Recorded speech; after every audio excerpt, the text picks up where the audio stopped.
Joining us live is the Liberal MP Keith Wallahan. Keith, good to see you this morning. So what are your thoughts on where this story stands this morning?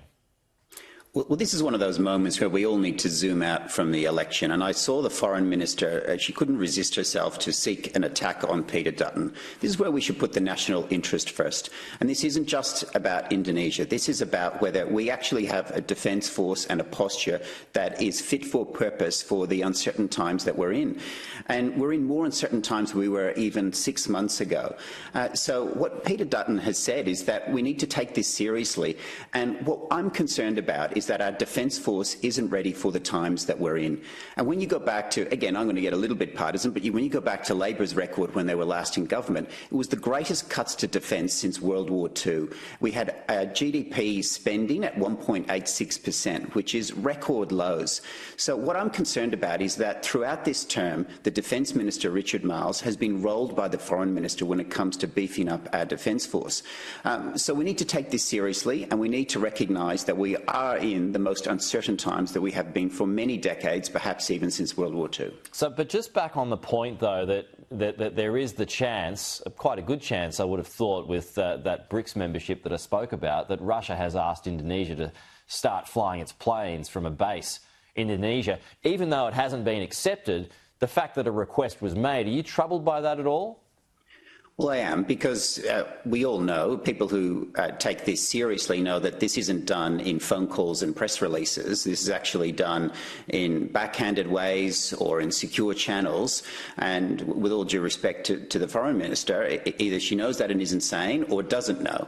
And there's a lot of uncertainties in this area. So we have to consider, well, what might nations be considering in their own interests? And again, the uncertainty applies to all nations. So there's shifts happening in the world. And we have to get out of our slumber that we're in as a nation, because the safety and security that we have relied on for many decades may not be there, not only in the distant future, but here and now. If Russia is looking to move into our region, that would almost certainly be because China asked. How troubling would that be for this fast-changing landscape, and what could that potentially mean? Well, what we're seeing is, as you have noted, is a shifting of alliances, and they're coming together in a way they haven't. Historically, there wasn't always those close ties between the former Soviet Union and China, even though they both had variations of socialism. They still had interests that clashed. But we are seeing those alliances come closer together, and we've seen that in particular in Ukraine. And both sides of politics have validly called out the aggressive act of Russia in invading Ukraine. And so Russia's got a bone to pick with Australia, and it's not lost on me that this has happened in an election time. Yeah. So we've got to be aware of foreign interference as much as global instability. Just to close on this point, and again, I mean, you already spoke about it, but just back to that claim by Penny Wong, did Peter Dutton jump the gun, do you think, with his assertion that the Prime Minister and his leadership team were blindsided by this? Not at all.